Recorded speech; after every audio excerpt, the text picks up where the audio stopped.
Welcome to the Better Together podcast, where we look for ways we can work together to advance the gospel of Jesus Christ. Today we have Jonathan and Stephanie Locklear. They minister in Woodhaven, Michigan at the Woodhaven Full Baptist Church.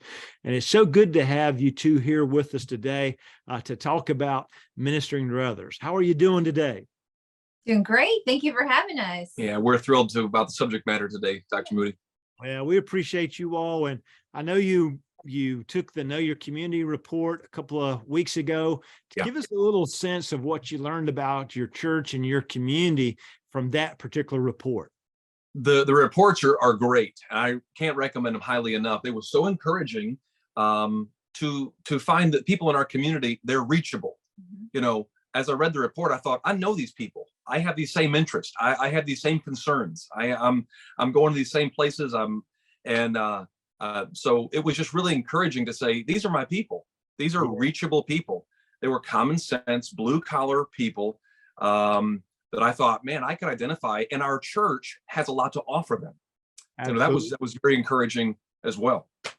And so one of the things that you found out, which you may have already sensed, was a lot of them are into exercising, and you already were doing some ministry in that. Stephanie, tell us a little bit about your background and some of the activities you've done to reach the community there at Woodhaven. Sure.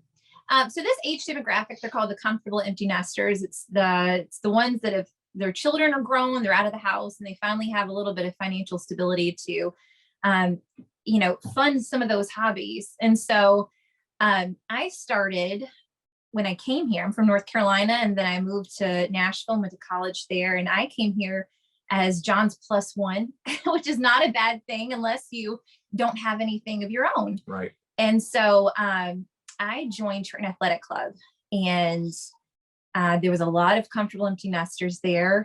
There was, there was all age range really. And it was fulfilling my need for social interaction there.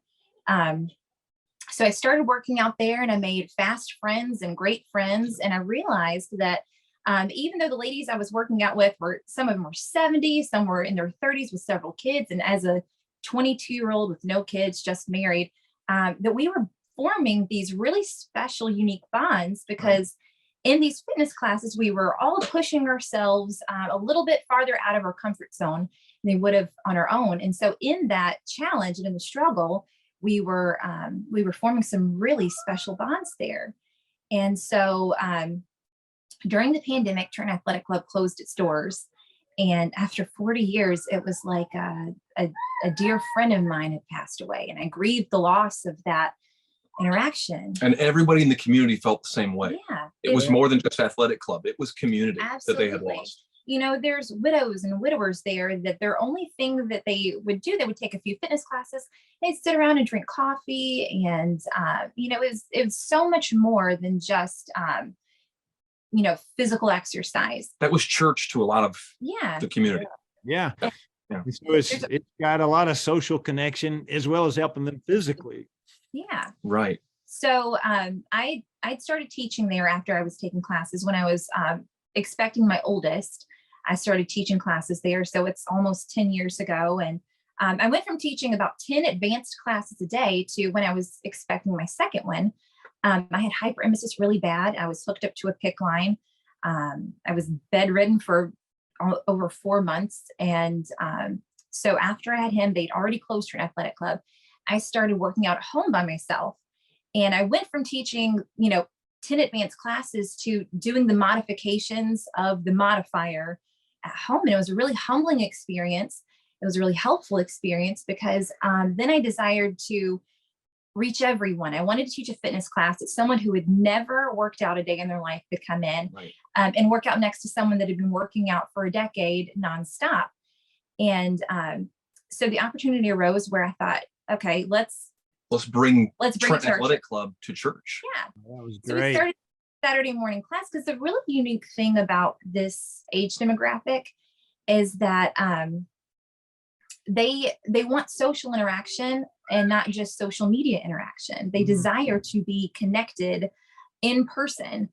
And I told John the other day, I said, these people are going to join a social club. It may as well be our church. Yeah. Right. So That's so vital, and Yeah. especially with the social media world that we live in, there's such a disconnect that comes with that, more connected and yet isolated. yeah, And in this demographic, especially empty nest, kids have moved out, there's a loneliness there. yeah, And so churches across the country, right, like in our demographic, but you might be in Iowa or California or Texas, those people are hungry, and you have what they need. And one, it's the gospel, and two, it's community. right. And another thing, these classes that they've been having, it gives these ladies, by the way, this is just a ladies class that she teaches. It's a way for them to be missionaries. They have something, our church ladies have something to invite their non-church friends to. Right. You know, there might not be great evangelists, but they can at least say, come to my church. And we have them on the premises, you know, with a Christian instructor. They're having prayer at the beginning, prayer at the end, and encouragement. She's giving dietary advice through text message and Facebook groups, you know, throughout the week. But it has met a real need. And I mean, there's a lot of room to go forward with this. So first off, you just started going, and we encourage people to think about and be intentional about where they go and what they do. But it's also something, Stephanie, you just enjoy doing. And so probably as we think about reaching these different groups, we think about what our skill set is, what we enjoy doing. You naturally like doing that. And then the pandemic, it's been terrible. However, it sounds like it opened a door to try to fill that void. Right. And that's exactly what you guys have done at Woodhaven. You know, you can give God glory doing anything, even as minuscule as physical fitness, and something is, you know, some people think it's meaningless, but you can give God glory even in physical fitness. That's right. I started advertising on Facebook. I first contacted, you know, some of my old students that were at Trenton Athletic Club. Then I contacted some church members just to see if it was something they'd be interested in doing. And we have about half non-church members and half church members. Right. And one of the girls that attends regularly, she's not a church member. She has a very strong Catholic background. And she just recently suffered a horrific loss. She lost her daughter.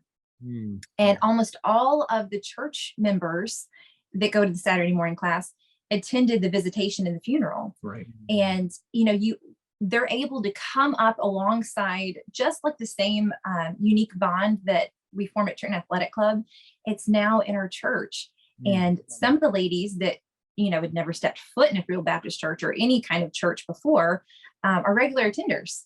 Yes. And so it's a wonderful missions opportunity. Right. So, I mean, in this report, it showed us that there was a need and that we could fill it. Yeah. And we know these people and we are able to do this. You know, so whether it's a golf league, whether it's, you know, a trunk or treat that we can invite people and incorporate them to, our trunk or treat every year, we have non-church people, this age group, who just want to be with kids. Yeah. And so they're bringing candy and they're part of our church ministry, and they don't even go to church here. Yeah. You know, but we just want to leave those doors open, the front door of the church, and say there's a place for you to serve. You need community. You need sacrifice. You need to produce something and to provide something. Every human being needs that. And you know, as the church, we can help you with that. Like we have this program, OCC, Operation Christmas Child, through the Billy Graham ministry. So we do that. And those things go around the world. And we invite these comfortable empty nesters who have the time and the means to come and really make an impact. They run it. All of the boxes from downriver area, they come to our church. So our people are the ones packing these. There's ministry opportunities for them. At the same time, we have our own local food and toy drive. All year long, we're collecting toys. And so about 200 families in our local community will come to our church, meet our staff that are setting them up with toys for Christmas, a box of food that our church provides. And really, we just want to say, we're doing this. Would you come help us? And our comfortable empty nesters are the ones who say, I can and I will. And we've just been thrilled to see it. Yeah. You guys are doing a great job with it too. And so you've got the comfortable empty nesters. You've also got a lot of folks that are into hunting and into golfing and so forth as well. You're doing some things to reach them as well. That's right. Well, we're trying. You know, we have the wild game dinners. We play softball. We have the golf leagues. Really, it's just whatever that you can invite them to. And I don't know that you have to be great at it. We're not great at any of those things. But like, we're just trying to put bread out on the water, like Ecclesiastes 11:1 says. And in many days, the Bible says it will come back to you. We don't know. We're just trying to put a lot of hooks in the water. Yeah. Trying to reach out And ask God to bless it. So a lot of times people read some of the data. It looks like, according to the latest Gallup poll, that Christianity will be in the minority in a few decades and so forth. It sounds like what you all have done, though, is you've looked, hey, this is what our situation is in our community. What can we do to interact with non-believers? How can we get involved in their lives? And you're doing it individually, but you're also doing it as a church. And really, you're doing some positive things to push back on some of the negative things out there in our culture. Sure. I really applaud you, and I appreciate you doing this. I want to put one more thing out there. You're also have these Zoom meetings from time to time where people could come together.